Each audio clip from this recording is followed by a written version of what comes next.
Hello, good morning सगळ्यांना. आज आहे गुरुवार. गुरुवार असल्यामुळे सकाळ सकाळ घर वगैरे साफ केलं, सगळं पुसून वगैरे घेतलं.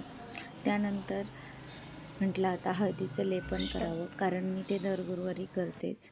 त्यानंतर मी हळदीचं लेपन केलं, त्यावरती एक छोटीशी अशी रांगोळी काढली.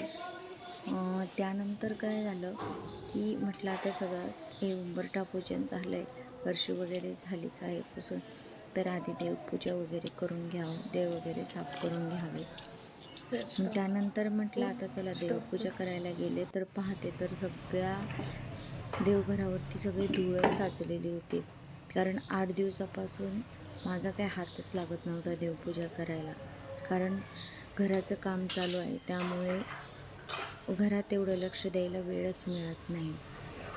इकडं लक्ष द्यावे की तिकडे लक्ष द्यावे, की छोटं बाळ असल्यामुळे त्याला लक्ष द्यावे, सगळाच गोंधळ उडून जातो आहे माझा आता. त्यानंतर सगळे देव वगैरे खाली घेतले. त्यानंतर म्हटलं आता चला देवपूजा करते. सगळे स्वच्छ आधी देवघर सगळं पुसून काढलं, सगळे देव वगैरे सगळे खाली घेऊन त्यानंतर सगळे देव एक एक एक एक एक पुसून घेतले. त्यानंतर माझ्या बाळाने मला जरा देवघर पुसायला ते करायला मदत केली. त्याला पण स्वामींचा त्याची पण खूप स्वामींवरती श्रद्धा आहे, तो पण खूप स्वामींना मानतो.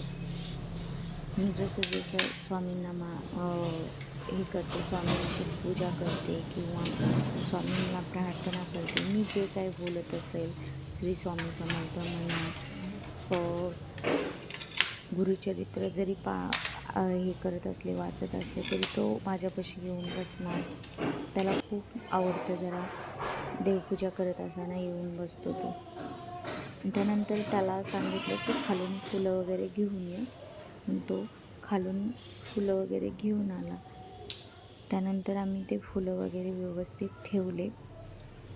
देवपूजा वगैरे छान पद्धतीने केली, कारण आता खूप दिवसापासून केली होती, त्यामुळे खूप छान वाटत होतं देवपूजा करायला. कारण देवपूजा केली की वेगळीच एनर्जी आपल्यामध्ये येत असते, खूप पॉझिटिव्हिटी पण आपल्याला देवपूजा केल्याने येते. स्वामींची पूजा करणं केली की मला मनाला खूप खूप शांती मिळते. कारण स्वामीकडे पाहिलं आणि त्यांना हात जोडले तरी खूप छान अशी ऊर्जा मिळते. त्यानंतर असे सगळे देव जिथे तिथे मानून घेतले. त्यानंतर त्यांची पूजा वगैरे झाली.